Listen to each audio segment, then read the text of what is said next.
Mark Tatum, Deputy Commissioner and COO of the National Basketball Association. Thank you so much. It's a pleasure to be here with you all. Dr. Richard Lapchick, thanks for being with us here on R&R on Sports. Thank you for having me. Civil rights icon, Dr. Edwards, how are you today? I'm doing a heck of a lot better than I deserve, I'll tell you that. Sports commentator, Scoop Jackson. Good to be back on with you all. Ian Griffey Jr., how are you today, sir? I'm good. How about you guys? It's R&R on Sports. R&R on Sports.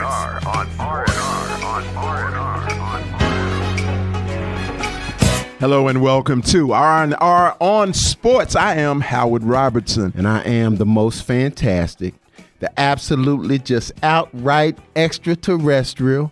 I am so damn fine, I just can't stand myself. It's Larry Robinson! What's up, America? You find to yourself? To myself, something bad wrong with that. Something is bad wrong with that. That's strange. I think they got a name for that. Look at yourself, and if you can't say, I'm so fine. I'm so fine, I want to kiss myself. You know what I'm saying? I might. Yeah, no, I don't. I don't see it. I don't know what you're saying. What's going on? How you doing? Hey, man, shoot, it's Saturday morning. I got my Baileys right here. It just tastes so good. Sound of slurping. You know they ain't taught me no good stuff around there in Kentucky there, boy. How your daddy doing, by the way? My dad is doing well, man. He's still painting? Yes, sir. Still climbing up on them houses. Is he really? And everything, man. At damn near 80. Is he really? It's dead serious. I'm like, you keep on, brother. Don't let nobody tell you to do nothing different. Don't. Oh, my goodness. Keep doing everything you're doing. He's 78. He done outlived everybody. Oh, wow. Hey, man. Hey, I just hope man. I keep on doing what you're doing. Yeah. Keep doing what you're doing, man. So what's up, man? Everything good, man. Been watching week. some sports. Been very, very interesting week. A lot of loss. And we're going to talk about Well, let's talk. Wait a minute. Before we talk about the loss, let's talk about the win. Yes. Check out Tom Brady. Is Tom Brady the greatest? No. Is he the GOAT? No. You don't think I Tom don't Brady's do that. the GOAT? You know I don't do that. Listen, man. I do not do that. For the sake of this damn show. Oh, you going to say, Yes. what? Now, Where are you going? listen, Wait, hold. for Let the me sake hear of it. Let me hear show, this. Is Tom Brady the greatest quarterback that's ever played the game? Damn. Is that a real question? It's a question. Yes. No. Who's I answered better? you. I don't do goats. Who's better? I don't do goats. Man, listen, let me tell y'all something. Tom Brady's the baddest thing ever got up behind the center, and they hiked the ball to when he was throwing it to folks. I ain't seen nobody like him sit there and win on one side. You now, apparently said it just like he wrote it. You can't now you can't not admit that he got some hustler in him. He got some hustler in him. He'll cheat on you. He'll deflate the balls now. Absolutely. He'll deflate you the know balls where he on came. You know where he came from, right? Where? He learned from the greatest. The greatest who? Cheater. Who's that? Belichick. Throw a rock and hide his hand in a minute. Hey, boy. Listen, I got another one, though. hand. So, this Belichick thing, and we're going to come back to Patrick Mahomes and the Chiefs and him hitting that concussion and come back. We're going to get to that. But listen, man. So, two major teams that perennially win lost major components in the offseason. Mm-hmm. And they both have kind of suffered, and you could see the loss.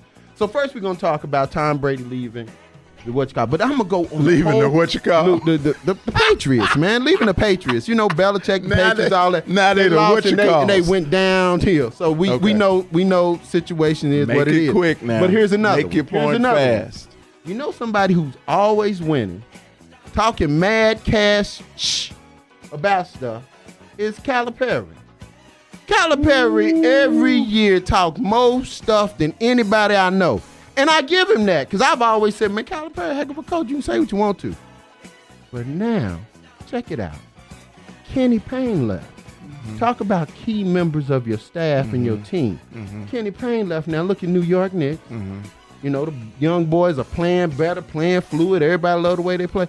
I say that Kenny Payne might be the young baller whisperer. Have you seen Kentucky? Have you seen the Wildcats? They do not look good, and they getting their butt whooped. They could not beat the St. Jude All-Stars.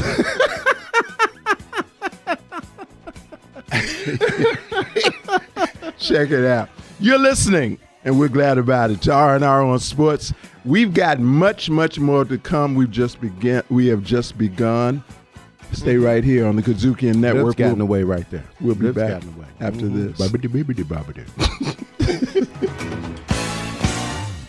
Hey, this is Dr. J, This is Shaq Adocious. Yo, what's up? This is Ice Cube. and you're listening to a little R&R on sports. Black Nerd Power. My name is Richard Douglas Jones. I'm one of the hosts for Black Nerd Power. Who am I? I'm a stand-up comic. You may have seen me on Comedy Central on the LOL Network. Black Nerd Power. I've been living this nerd life for a long time, like comic books and movies and all that other stuff. That's who we are. Just come hang out with us, man. Just geek out a little bit. It's okay. We won't tell. Black Nerd Power. And if you're a black nerd, you've had to hide that for most of your life. Black Nerd Power on the Kudzukian Network.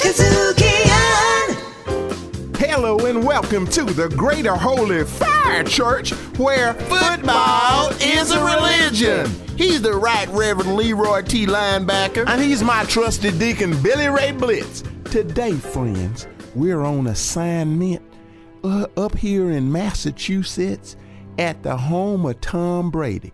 We've been sent here to perform an exorcism to exorcise out that heathen spirit of lying and cheating. Amen. Ring the doorbell, Deacon. I don't believe he's here, Reverend, but the door is unlocked.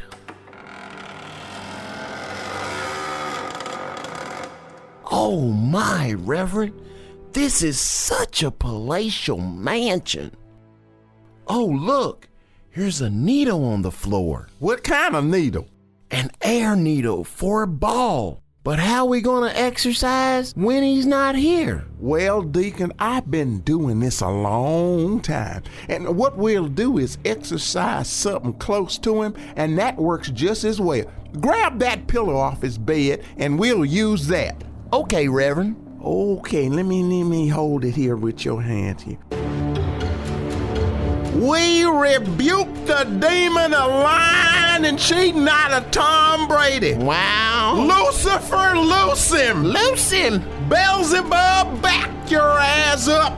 Back that thing up. Satan, set your ass down! Sit down now, Loose Satan. him! Loose him! Loose him. Loose him! We rebuke him! Reverend, I'm feeling something, Reverend. Are you?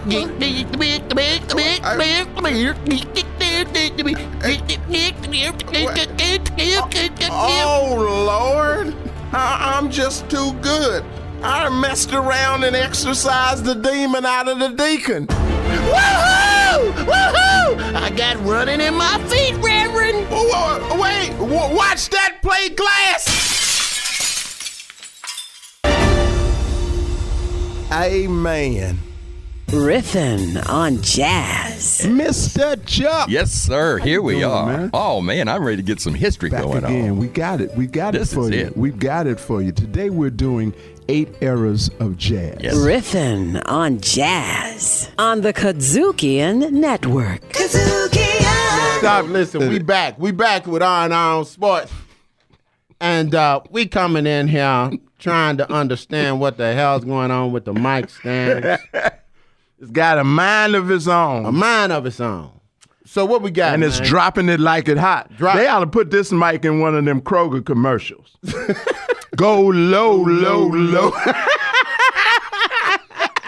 That'd be nice. It'd be right on time. So, look, we talked about, let's finish talking about football. So, no, you were talking about Calipari. Well, I was talking about Calipari because of the fact that literally you have someone who has really gained a lot of attention for how he's been able to bring young boys together and play team ball, even though they've been the stars. But and I'm saying that possibly that component may have gone to the New York Knicks. Welcome to being human. Welcome to being human. You're not going to have a killer team every year.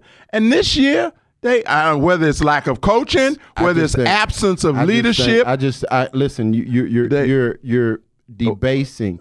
You're undermining the point that I'm making by diverting the conversation in another direction, which I'm not going to have. Well, today. that means the point that you are making is weak. So what we're going to is we're going to talk about the fact that and it's pointless. See, listen, man. Listen, I'm gonna do this show by my damn self. Go ahead. See, Go ahead. This is Iron Sports, and I'm Larry. No, Robinson. it would be our on sports. Iron Sports. Yeah, just Okay, your, man, listen, just man, your we got ass. topics that our producer made for us. What we gonna talk about? So- all right, so listen.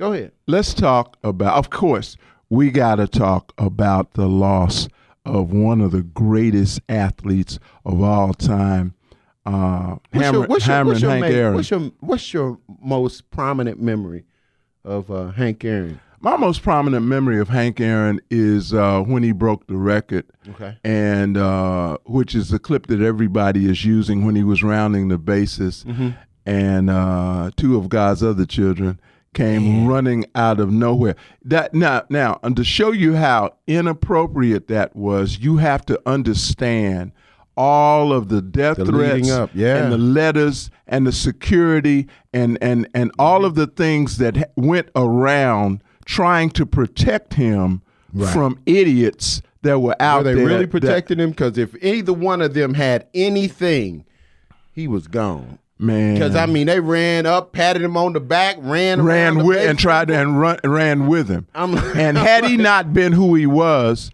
had he been me or you, right? Oh, they'd have been decked.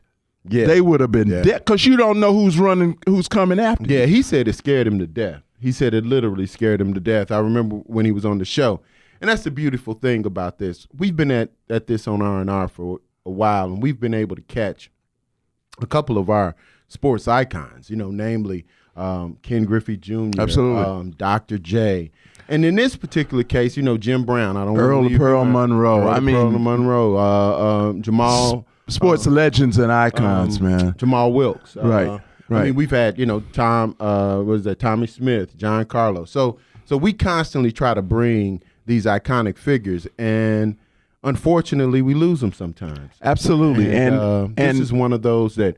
We were in our first year. We were in our first year of existence, and I bumped into Hank Aaron at an event down in Houston. Mm-hmm. And the man was so gracious, and it was funny because I was standing next to Robin Roberts, and we were both talking to him and everything. And I just asked him point blank. I said, "Sir, it would be such an honor if you'd come on the show." And he said, "Absolutely." I mean, just like that. And he was and wrote the information. Right. I said, "What you got? Right. What you got? What can I put it on?" Right. I brought out my phone, and it was too fast, too slow, and he wrote his stuff down and said, "Give me a call, man. I'll be on the show."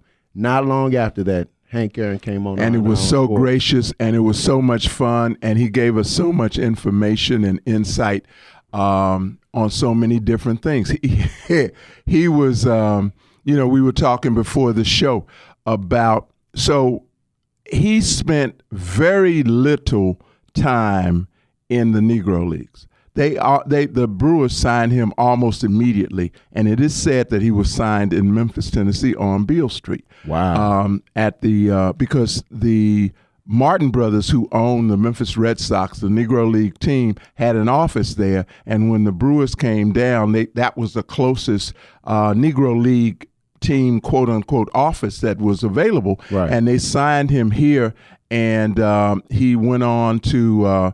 I think he went on to Nashville to play a game, an exhibition game or something, but he was effectively in the majors at that point.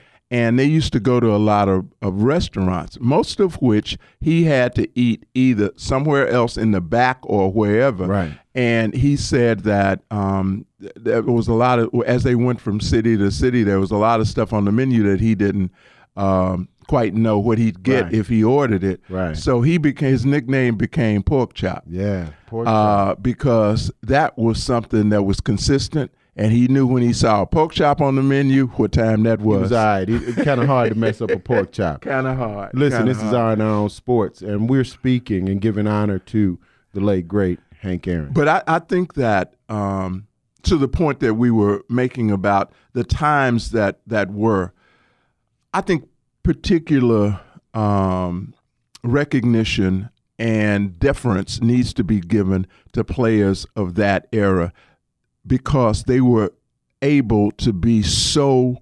phenomenal at their sport with so much stress and pressure on them as a human being. Can you imagine that? I can't imagine being in the middle of an arena or a stadium and you happen to be one of the few people of color in the whole stadium, and hear people calling you a nigga. Hear people calling because he played outfield, and they were throwing stuff at him, spitting on him, and calling him every name in the book. I can't imagine, and just to think he was through all of that, he still had the athletic prowess to break one of the the mental focus. Right, to break one of the longest standing records as far as the home run record was Babe Ruth, and which is a big icon in that more than an icon. Babe Ruth in the hearts and minds of God's other children was a god, the baseball god. But what's interesting to me is that we just recently decided that they were going to allow the records and the stats from the Negro League, which is interesting to me because I'm like, why does it take so long? Why does it take so long? Well, don't you know the answer to that? Did George Floyd make the stats of the Negro League? I'm not saying George Floyd made it, but in order for something, did the insurrection make it? Did it? I mean, what white folks have to validate black folks. If white folks don't validate it, it didn't happen. Well, see, this white man told me that you was ugly, and I said, no, he ain't. Yes, he is. He was right, but I got some words for him too, and his mama. But anyway. Well, listen, man, we got an amazing interview. Yes. Throwback interview. We want you all to experience.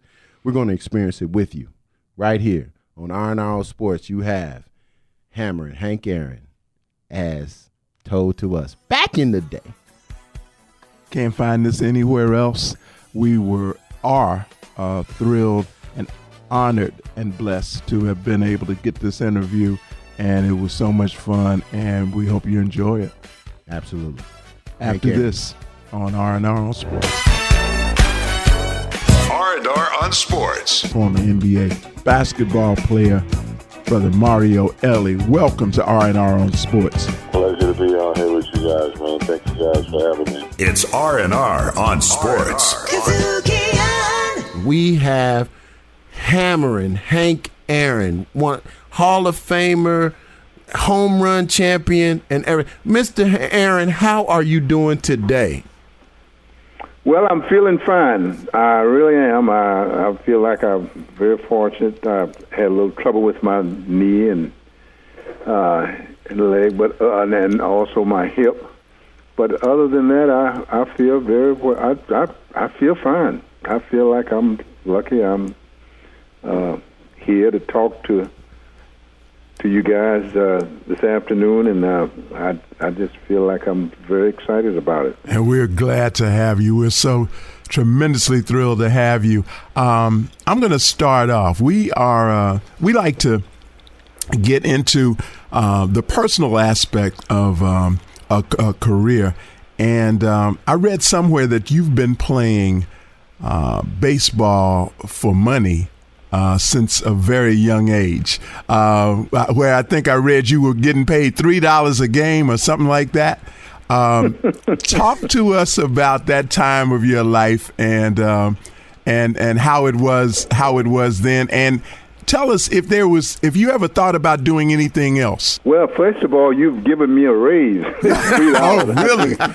The most money, yes. And thanks for it, but I never saw it. How much was it?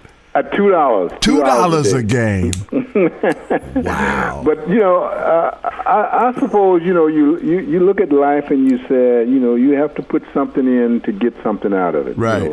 So, in the time when I played, of course, money was not the most exciting thing, but just having the idea to let people know that if given the opportunity, that you wanted the playing field to be the same for you as it was for your white friends. Right. Now, and back that was then, more important to me at the moment than the extra dollar. Back then, $2 a day wasn't too bad in terms of money, was it?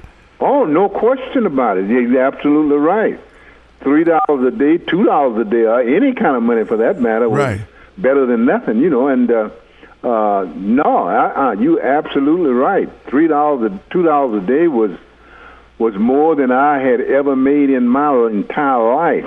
So I felt like I was very privileged and very honored to have the honor to make that kind of money. And I think I read also that you had to play on the weekends because your mom didn't want something about you had to play on the weekends because you didn't want to get interrupted.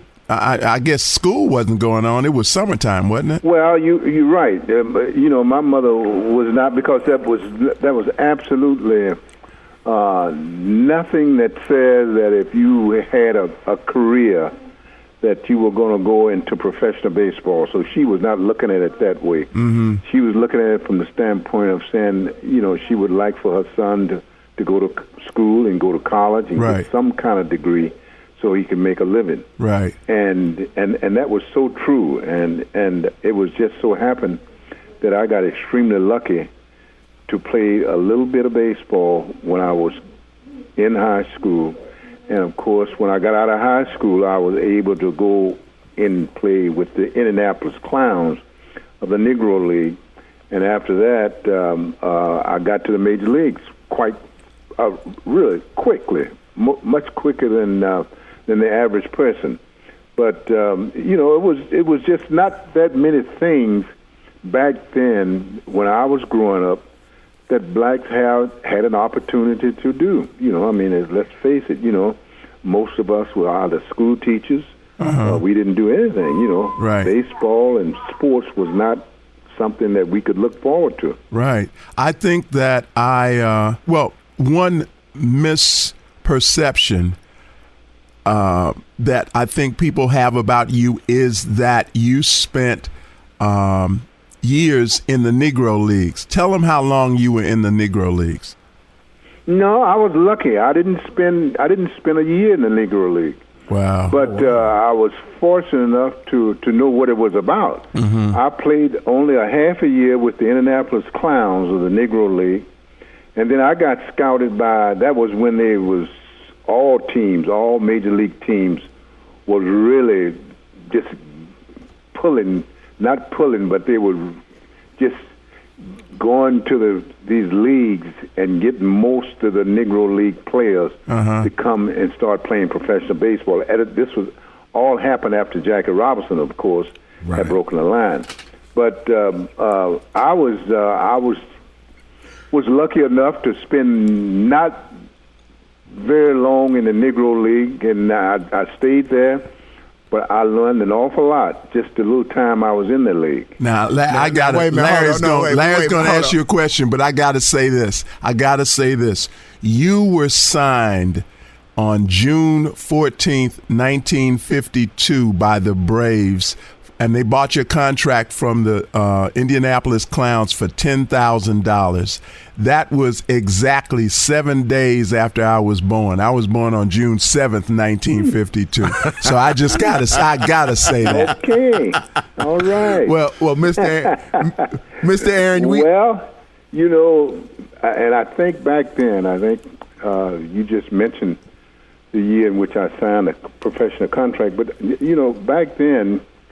You have to remember that, and I said this repeatedly, that there wasn't many things that we could do, But I played baseball, and I played it very well, and along came, of course, the years that I played it, along came quite a few ball players. You had Ernie Banks, you had Willie Mays, you had all kinds of ball players that come up.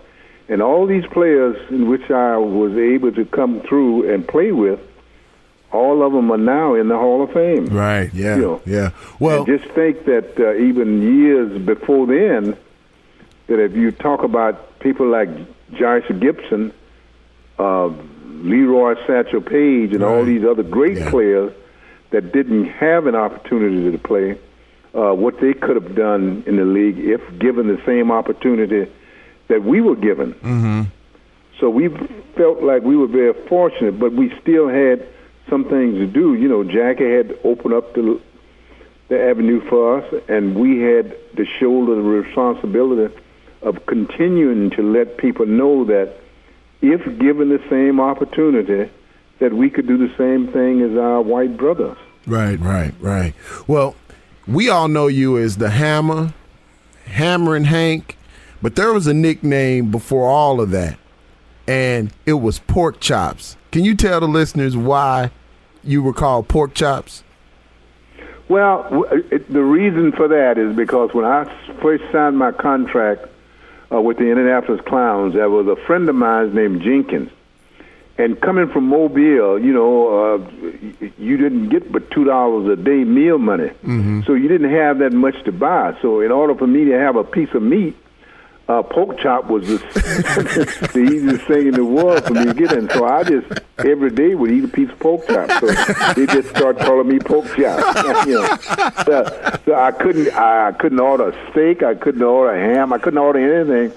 And pork chop was probably one of the easiest piece of meat that I could order and be able to have 15 more cents in my pocket.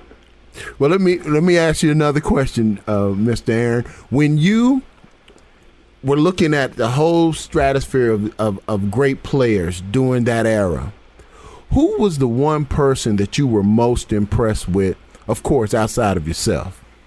Yeah, I'm sorry, I didn't hear the first part of your question. Okay, I said when you look at the whole stratosphere of great players during that time, during that era, who was the one player that really stood out to you as being a fantastic and amazing athlete? Well, and that's a very good question, really, and I just wish that I had a solid answer for you. I would answer your question this way, is that you look at certain ball players and you say,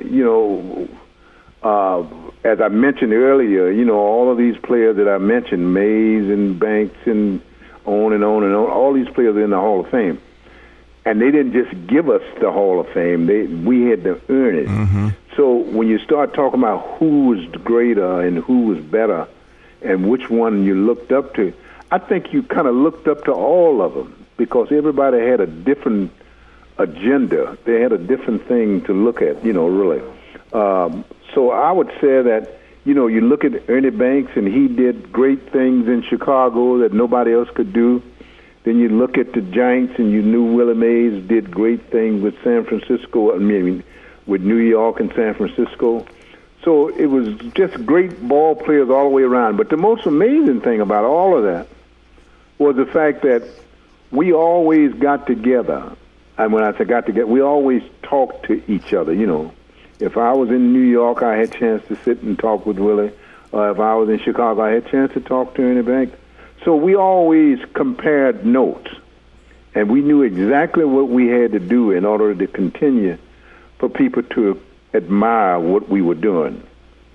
You mentioned earlier the great Jackie Robinson. What was your relationship like with him? Well, I knew Jackie very well, and I was fortunate enough to play against him before he passed away. Jackie was a tremendous athlete, not only in baseball, but he also excelled in football, right, in college. Right. But he had more than just football skills or baseball skills. He had human being skills. He had skills that he got along with people very well. Mm-hmm. But my relationship with Jackie Robinson is that he always would sit and talk, not just talk with you, but he would always, if you asked him a question, he would always tell you, said, you put into anything what you get out of it. When you go to play baseball, try to play it as hard as you possibly can, and you'll find out that you can get most things out of it. Let me get my ticket, baby, let me get in line. I can tell the way you like it, baby, supersize. Hold on, you got 3. Entering in 240, I still had the same 30 and below confidence. B. In a bar, in your own home. C. You just feel unseen. And it's like, wait, what happened? Like 2 days ago, I was the 3BC. 3 Black Chicks on the Kudzukian Network. Kudzukian.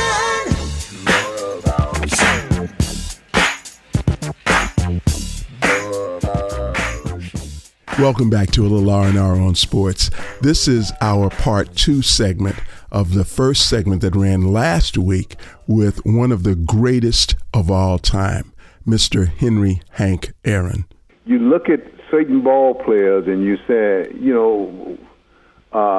as I mentioned earlier, all of these players that I mentioned, Mays and Banks and on and on and on, all these players are in the Hall of Fame.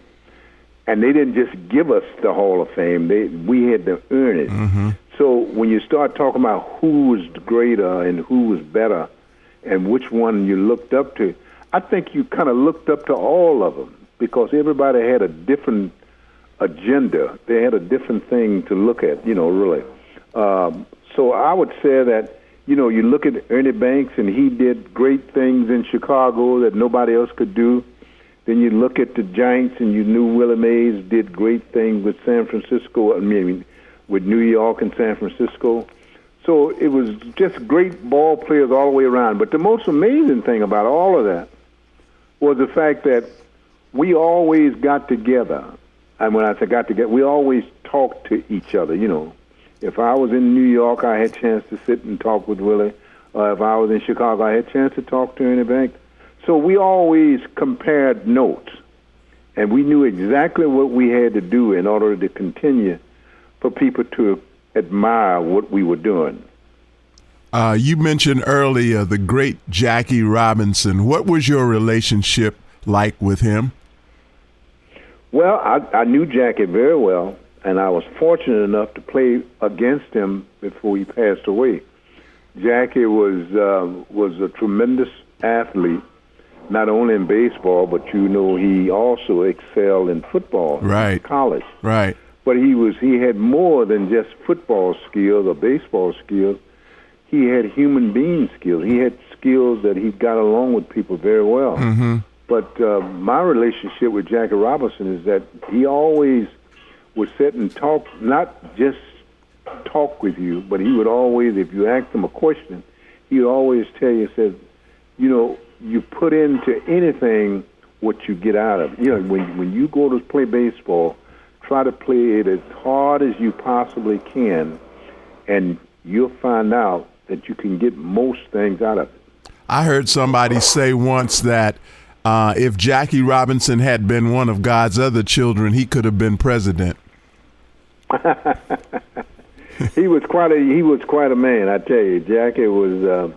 I am really thrilled that I got a chance to know him very well, and to get a chance to see what type of person he was, other than just playing baseball. Right. You are very active with Major League Baseball. Can you tell us, in your opinion, the state of Major League Baseball as it relates to the urban community and your relationship with Bud Selig, the commissioner of baseball? Okay, well, let's start with Bud Selig, first of all, the commissioner of baseball. Bud and I go back quite a ways. I knew his father, and I knew the commissioner. I call him the commissioner. Sometimes I call him Buddy, and sometimes I call him Bud. But I've been knowing Bud Selig for a long time. And he just happened to be just a very good friend of mine, really. All of the questions that you asked me, is a concern of mine. I'm not that active in baseball. I mean, I stay somewhat connected with it, only because of the fact that I think that in some ways that it has dealt minority kids, especially black kids, a shorthand. We have not gotten the full responsibility that we should be getting out of the game. And I am concerned about that. I have spoken to the commissioner about it. I've talked to one or two other people about it. And I think that we need to understand that baseball has not done what it's supposed to do. We came along when baseball was probably at its low year, wasn't playing, wasn't drawing, and when myself and Willie and Jackie and Larry Doby and some of the other great ball players came along, Don Newcomb, the attendance rise came, But right now, I think that they're not being very fair to us, really. Do you think it's a matter of them not doing what they need to do to capture the imagination of our young people. I've heard various things about equipment costs being very, very high, how baseball is not as accessible to a lot of our young people as football or basketball is. I think part of what you said is so true. The part that you talked about as far as expensive. Mm-hmm. Baseball is not. It costs money to play baseball. Right. In spite of myself and Willie and Ernie and all the rest of us who made it, we made it in spite of. But it takes money to play baseball. It takes, first of all, you got to have the proper field to play on. Right. Second, you got to have the bat. Third, you got to have the equipment. Third, you got to have someone to teach you how to play the game. Right. So all of these things, it takes time. And any time, and I said this, any time that we have an economic crunch in this country, minorities, black, feel it more quickly than white does. Mm-hmm. So baseball is one game that has hurt us very much. We don't have as many African Americans playing the game as we used to. You have more of them playing basketball. And really, actually, baseball has more to offer than any of the other sports. Mm-hmm. Really, I'm not saying that just because I played it, but it does has more to offer, as far as pension fund, as far as your when you sign your contract, it is all guaranteed money. Mm-hmm. And you don't have to worry about concussions, Right. So right. it is a great game to play, but you have to have somebody to teach it to you. You That's just exactly can't walk right. out on the field and play it yourself. You got to have coaches. You got to have the equipment and all the rest of the things to do the things that you can do in order to make yourself a professional ball player. That's exactly right. You mentioned race a little while ago. Tell us how you feel about the racial challenges in professional sports today. I'm sorry. I really. Your voice is fading at the I'm beginning. sorry. I'll let me repeat it and get a little closer to the mic. You mentioned race. I want you to talk to us, especially given your history and the things that you went through. What do you think about the racial challenges that we face today in professional sports? Well, believe it or not, that they still exist. In some ways. I'm not part of the system, but right. I'm smart enough to understand, and I see and I look and I understand what it is. But the system has dictated that they are beginning to want more Mexican, more people from out of the other parts of the country to play baseball than African Americans, Mm-hmm. So I see that. I mean, I don't have to be Einstein to understand that, but it's a concern of mine, Mm-hmm. Really, as I said before, I would like to see Major League Baseball be concerned with the people who have helped put the game where it is today, Mm-hmm. Really, no question. Mm-hmm. And that part of it has not happened. Interesting. Now, you've been a part of, as you know, we've been in the midst of this whole steroid issue, and you have guys like Sammy Sosa, Mark McGwire, Barry Bonds have always been, no one's actually been, I guess, proven, but nevertheless, what's your thoughts? Do those guys have a place in the Hall of Fame as far as in your perspective? I can't give you a concrete answer on that. Okay. My feeling is that the game itself is tough enough to play without putting anything else in your system. Every time I talk to young kids about anything in sports, basketball, football, or want to be a lawyer, a doctor, whatever they want to be, I always tell them my first preference is what I tell them is that there is no shortcut in life. Absolutely. There is absolutely no shortcut in life. If you want to do what's right, you're going to have to do what's right, because eventually, if you don't, somebody's going to catch up with you, and you're going to have to pay the price. Mm-hmm. Yep. So I can't answer the question about the players that you just mentioned because I don't know what they did, because they've never been teammates of mine, and I just don't know whether they was into drugs or they did drugs or what. I just can't give you a very good answer. I understand. Thank you. So what is life like now for Hammering Hank Aaron? Very, very, very good. Good. I've enjoyed myself. Three varies. Three varies. I like that. All right. I can say 5. I can give you 5. No, I'm really. Life has been good to me. Really. I don't have anything to argue or be discouraged for. Really. I've done well. I've did everything I wanted to do. I have celebrated my last birthday, which was I was 80 years old. Congratulations! So, thank you very much. So I feel quite proud of the fact that the only thing that I can say is that I worked very hard, and I try to do unto others as I would have them to do unto me. Right. Funny how that works out when you do right, huh? You do right.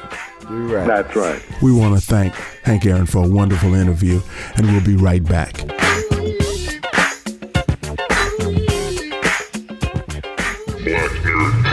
I love games, board games, comics, beautiful things that portray black girls as soft and whimsical and cotton candy flowers. And so that is what I bring to the show, as well as cuss words for these raggedy when they need them. Oh my goodness. Such as this raggedy that we getting ready to introduce you to right now. Oh my This red goodness. fox looking, this bald head, confident talking about Richard Douglas Jones.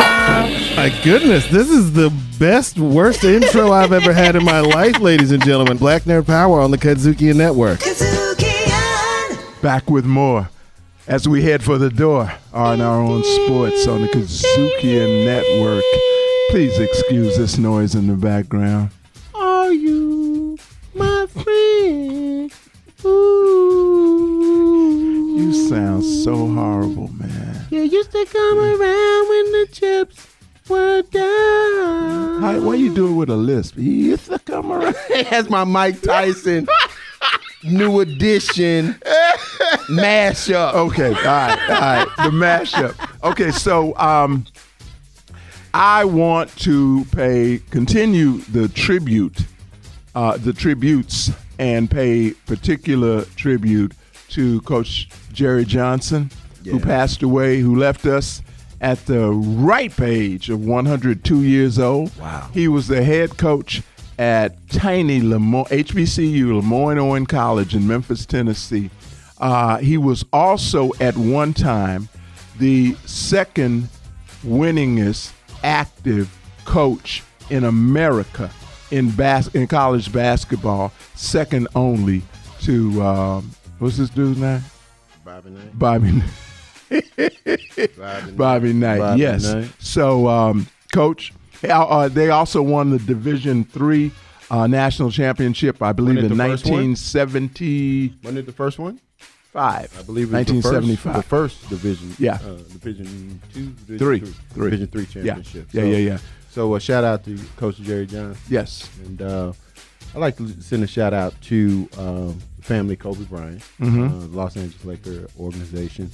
I know this is a real tough time, man. Kobe left way too early. And, man, just so many people that he touched. We continue to hear all the stories and things like that. But, just want to send up, mighty timber. What is it, timber? Yeah, send up some timber. I this whole, and people have had a year to concentrate on this whole Mamba mentality. Right. And I want people to take that to heart, and particularly the work ethic aspect of that, and apply that to whatever it is that they do. Absolutely. Be great at it. Yeah. With that, we're going to say goodbye. And used to be around when No, we're going to say goodbye, man. We're not going to sing goodbye. We're going to say goodbye. We appreciate you being with us. Take care of yourselves. Take care of each other. Tell people, listen, if you missed any part of my singing, please go to the App Store and download the Kudzukian App, or you can go to Google Play. But listen, I know you want it. I know you want it. Listen, it's the only place you can get it right now because of COVID. So with that, we out. R&R out. You talk like you was talking to Natalie. I'm Howard Robertson. I'm the great one, Larry Robinson. Y'all take care. Peace. You've been listening to a little R&R on sports, written and produced by Howard Robertson, Larry Robinson, recorded and mixed in Memphis, Tennessee.